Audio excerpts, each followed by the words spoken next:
Muri ino video tugiye kureba uko wakumviriza umuntu ibyo avugira kuri telefone. Kuri subscribe kuri channel ufungura inzogera kugira ngo video yose nzajya nkora igi kugira mu mbere.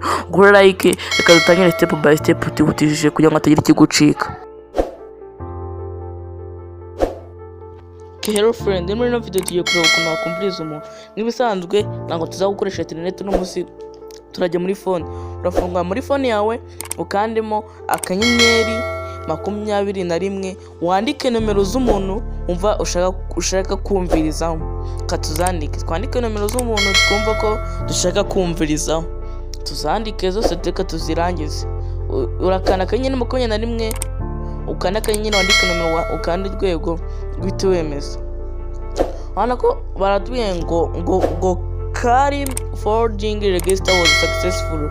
Shatse tungo baramutse bamuhamagaye naba numva nyine ibyo arimo avuga. Reba nyine hano bahise batubwira muri settings za Airtel Tigo batubwiye nyine ko nyine na forwarding nyine umuntu nyine bino nugene ibintu wagena nyine ureba uhindura mba nyine ubishaka nyine ibintu nk'ibyo ngibyo.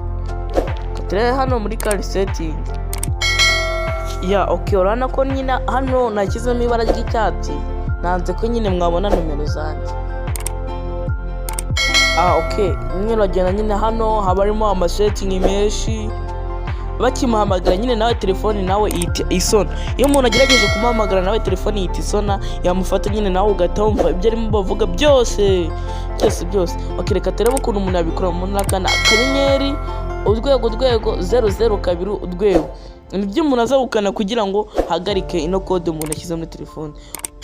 Hano ko batubwiye ngo erasa wose successful. Ushatse kuvuga ati wakuwemo nyine ntabwo nyine ukiri kumwumviriza. Okay, niba ubona ino video yagushimishije kora like, kora subscribe, tujye dukomeza tubane mu biganiro bitaha. Ciao. Thank you for watching this video.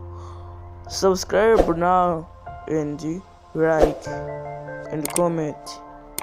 Uretse kuyira niwe utarakora subscribe make ngo show yuko wakoze subscribe yuko wakoze like kugira ngo video nk'izi ngizi zigisha zijye zikwigeraho mu bambere. Murakoze cyane.